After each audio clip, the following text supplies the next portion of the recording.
ពួកយើងមើលណោះមិនរៀនម្នាក់នោះនាងរឿងឡើង sexy ហ្មង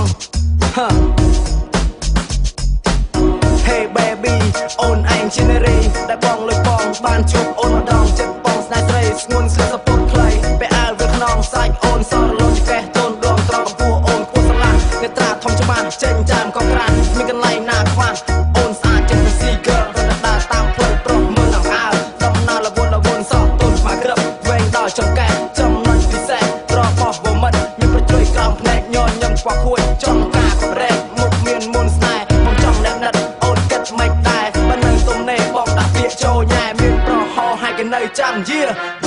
មានពេលអូនចិនយួយទៀតថ្លៃបងស្រឡាញ់បងទៅនឹងសុភីស័យរៀងអូនសាតែសាលើស្រីពីលើដល់ក្រោមអូនគ្មានតអ្វីរៀមជើងរៀមដៃគួយបងស្រឡាញ់គេមិនយកក្លេកខ្នោះគួយបងខ្នាញ់គឺសុទ្ធតែរត់វាគួយបងចាញ់បាញ់ស្រែកដាក់បងអូនបងចង់បានហើយនេះបើគ្មានរីសិស៊ីដូចឈវីមិនបកកាយមិនយកព្រោះបងចង់រួចស្រកជាមួយស្រស់កល្យានធ្វើមិនឲ្យក៏បានរស់នៅសុខសាន្តការជាមួយខ្លាយនេះគឺក្តីសម័យដែលបងបានបងបើអូនគិតដែរស្នេហ៍បងទៅស្នេហ៍ស្រស់ឬអូនក៏មិនអន់អាយបងក៏មិនណយទោះបីអូនឲ្យចេញរូបបងស៊ុំមិនថយបើជួបស្រីស្អាតបើមិនមើលមានតែភ្លើកុំធ្វើងីងើធ្វើដូចខឹងអ្នកណាឲ្យគាត់មកឲ្យអូនស្អាតយ៉ាងហ្នឹងសួរណាក៏គេដឹងសួរណាក៏គេថារៀបអូនស្អាតដល់ចាស់ស្អាតដូចទេពធីតាសូម្បីតែយាយបងក៏គាត់សរសើរថាចើឯងស្អាតណាស់សួរថាជាតិមុនតាំងទៅបនអីខ្លះបានកាត់មកស្អាតយ៉ាងនេះ